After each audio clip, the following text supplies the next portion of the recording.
And people before profit warmly welcome our colleagues from South Africa here today too. Good to see you here. I don't know how much you know about this little island, but it is partitioned, and there are things that impact on either side quite harshly sometimes, and one of those is women's rights. On the very historical day that we got the repeal referendum result, and we all gathered and celebrated in Dublin Castle, some young women from the North held up a banner saying the North is next.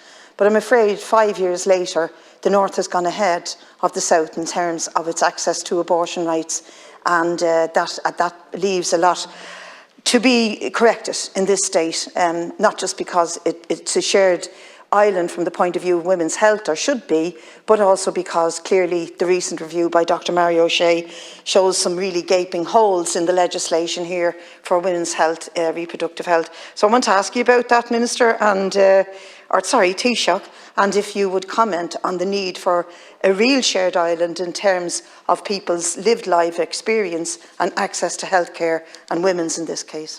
In terms of healthcare and North-South cooperation, we have a lot of cooperation when it comes to healthcare North-South, whether it's children from the North coming to Crumlin for heart surgery, whether it's patients from Donegal going to Galvin for cancer treatment, for treatment of heart attacks, for example.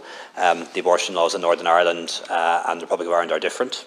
We are different jurisdictions. We decide what the laws are here in the Oireachtas.